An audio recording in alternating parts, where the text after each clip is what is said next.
అందరికీ నమస్కారం. నా పేరు శ్రీలలిత. నా పేరు వరుణిక. వరుణిక, నీకు పురాణాలలో చిలిపి చేష్టలు అనగానే గుర్తుకొచ్చేది ఎవరు? శ్రీకృష్ణుడు. మరి ఆ కృష్ణుడి తల్లి పేరు ఏమిటి? దేవకి. పెంచిన తల్లి పేరు?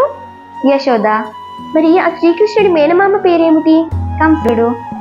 దేవకి ఎన్ని సంవత్సరాల కారాగారంలో ఉంది? 14 సంవత్సరాలు. 14 సంవత్సరాల కారాగారంలో ఎందుకుందో తెలుసా? 14 సంవత్సరాలు ఉందని తెలుసు కానీ కారణం తెలీదు. నువ్వు చెప్తావా? నేను చెప్తాను, విను. శ్రీకృష్ణుడు తన మేనమామ అయిన కంసుని చంపి తన తల్లిదండ్రులైన దేవకి వసుదేవుల వద్దకు వెళ్తాడు. అప్పుడు దేవకి కృష్ణుడితో, నీవు పరమాత్మవు కదా, మరి ముందే వచ్చి ఎందుకు మమ్మల్ని రక్షించలేదు, ఎందుకు మా వద్దకు రాలేదు అని అడుగుతుంది. అప్పుడు శ్రీకృష్ణుడు, అమ్మా, నీవు పూర్వజన్మలో కైకేయివి. 14 సంవత్సరాలు శ్రీరాముడైన నన్ను వనవాసానికి పంపించావు. కాబట్టి ఈ జన్మలో 14 సంవత్సరాలు నువ్వు నాకు దూరంగా ఉండవలసి వచ్చింది అని అంటాడు.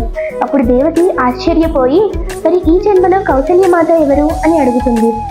అప్పుడు శ్రీకృష్ణుడు, ఇంకెవరు, నన్ను పెంచిన యశోదాదేవే ఈ జన్మలో కౌసల్యమాత అని చెప్తాడు. పూర్వజన్మలో 14 సంవత్సరాలు కొడుకు ప్రేమకు దూరమైంది కాబట్టి ఈ జన్మలో 14 సంవత్సరాలు ఆమెకి కొడుకు ప్రేమ దక్కింది. నీకు ఈ కథ నుంచి ఏమర్థమైంది వరుణిక?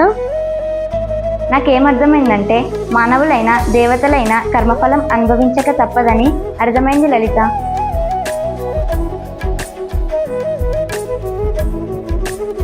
తెలుగు వెలుగు కార్యక్రమంలో మరో కొత్త విషయంతో మళ్ళీ కలుద్దాం. ధన్యవాదాలు.